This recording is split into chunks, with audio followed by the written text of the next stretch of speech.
প্ৰত্যেক দিন অসমৰ মুখ্যমন্ত্ৰী হিমন্ত বিশ্ব শৰ্মাৰ পৰা নতুন যুক্তি কেতিয়াবা ক'ব আন্দোলনৰ অনুমতি নাই পিছদিনা আন্দোলন তেওঁলোকৰ নিজৰ দলৰ মানুহখিনি কৰিব পিছত গৈ ক'ব অসমৰ দলৰ অনুমতি আছে আজি আকৌ আমাৰ সমদলৰ অনুমতি আজি আমাক দিয়া নাই আকৌ কাইলৈ বা আজি সন্ধিয়া সময়ত কিবা নতুন তৰ্ক বিতৰ্ক সঁচাকৈ ক'বলৈ গ'লে নিজৰ গাড়ী ৰক্ষা কৰাৰ ক্ষেত্ৰত গৃহমন্ত্ৰী অমিত শ্বাহ ডাঙৰীয়া তেওঁক আৰু ভাল পায় তাৰ কাৰণে আজি অগণতান্ত্ৰিক অলোকতান্ত্ৰিক কামবোৰ কৰিবলৈ আৰম্ভ কৰিছে আজি আম্বেদকাৰ সন্মান যাত্ৰাৰ প্ৰতি তেওঁলোকৰ আপত্তি কিনো তেওঁলোকৰ চিন্তা যদি ইয়াৰ পৰা আমি জনসাধাৰণ ওলাই আমাৰ বাবা চাহেব আম্বেদকাৰৰ ফটো যদি আমি নিজৰ বুকুৰ ওচৰত ধৰি যদি আমি আগবাঢ়ি যাওঁ ইয়াত কিয়নো আজি ইমান কষ্ট কিয় পাইছে কি কথা তেওঁলোকৰ চিন্তা এটাহে কথা যে আজি তেওঁলোকে মাত্ৰ অমিত শ্বাহ ডাঙৰীয়াক তেওঁক যে আৰু ভাল পায় সেয়া কাৰণে তেওঁলোকৰ চেষ্টা আমাৰ কংগ্ৰেছৰ বৃদ্ধি পোৱা শক্তি জনসাধাৰণৰ মাজত যে এটা নতুন চিন্তা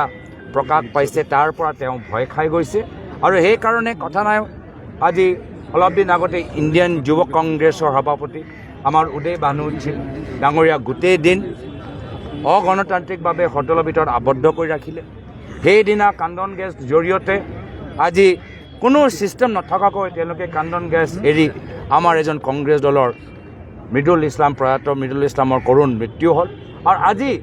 তেওঁলোকৰ কথা মানি যেতিয়া আমি সমদল ওলাবলৈ কৈছোঁ সেইটো তেওঁলোকে ওলাবলৈ আমাক অনুমতি দিয়া নাই সেইটো তেওঁলোকৰ ভয় যদি ইমান সাহস আছে যদি তেওঁলোকে ইমান শক্তিশালী যদি নিজকে খুব ডাঙৰ নেতা যদি ভাবে তেতিয়া সমদল ওলাবলৈ অনুমতি দিয়ক কিনো ভয় কৰিবলৈ আছে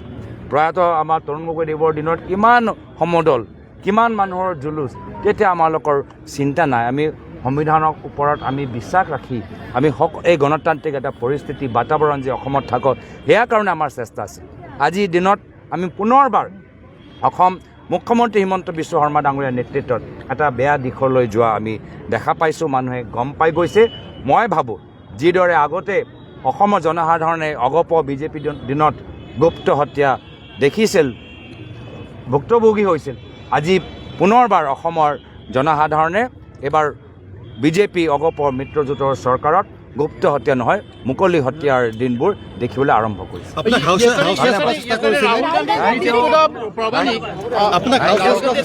ধন্যবাদ